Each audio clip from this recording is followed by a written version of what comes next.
ये पैगाम है भारत के हर कंटेंट क्रिएटर के नाम। जय भीम बड़ा सीधा हंसी, Jai Bhim. Jai Bhim app available on the Play Store and Apple App Store now.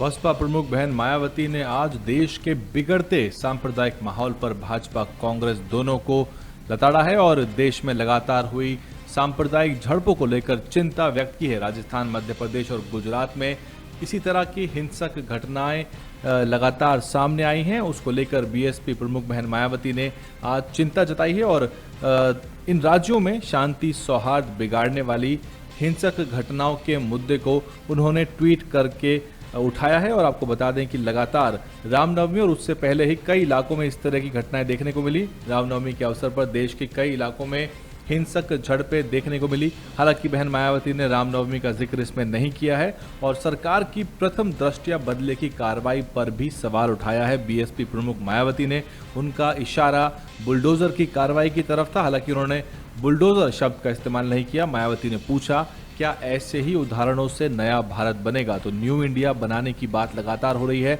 लेकिन देश में जिस तरह से अल्पसंख्यक वर्ग को निशाना बनाया जा रहा है और लगातार धार्मिक भावनाएं भड़काकर माहौल बिगाड़ने के जो प्रयास हो रहे हैं, उसको लेकर बीएसपी प्रमुख मायावती ने सवालिया निशान लगाए हैं राज्य सरकारों पर। और भाजपा शासित राज्यों में चल रहे बुलडोजर पर भी बीएसपी प्रमुख बहन मायावती ने निशाना साधा है। उन्होंने इशारों में कहा कि ये जो कार्रवाई है इस तरह की, जहां पर द्वेषपूर्ण तरीके से न्यायपालिका को दरकिनार करके, प्रक्रिया का उल्लंघन करके जो एस्टैब्लिश्ड प्रोसीजर है उसको एक तरह से धता बताते हुए सीधे ही बुलडोजर से घर मकान तोड़ देना, ये एक चिंता का विषय है। उन्होंने कहा कि कानून व्यवस्था और अपराध नियंत्रण के नाम पर न्यायपालिका को नजरअंदाज करना कानून के राज के साथ एक मजाक है।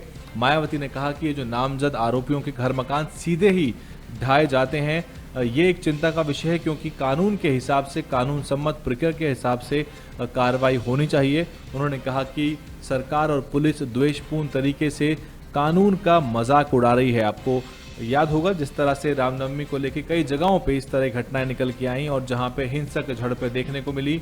मुस्लिम बाहुल्य इलाके से जुलूस निकला, उसके बाद दोनों गुटों में आपसी टकराव की स्थिति देखने को आई और उसके बाद जो आरोपी थे उनके ऊपर बुलडोजर की कार्रवाई जो है वो भी कई जगह पर देखने को मिली है। आज भी जो करौली का मामला है, जो उससे पहले घटनाएं रही हैं, करौली में जिस तरह से सांप्रदायिक माहौल बिगड़ गया था और तेजस्वी सूर्य आज भी वहां जा रहे हैं और उनके साथ भाजपा के प्रदेश अध्यक्ष भी डॉक्टर सतीश पुनिया भी साथ हैं, लेकिन उनको करौली दौसा बॉर्डर पे ही रोक दिया गया। इस तरह की खबरें निकल के आ रही हैं।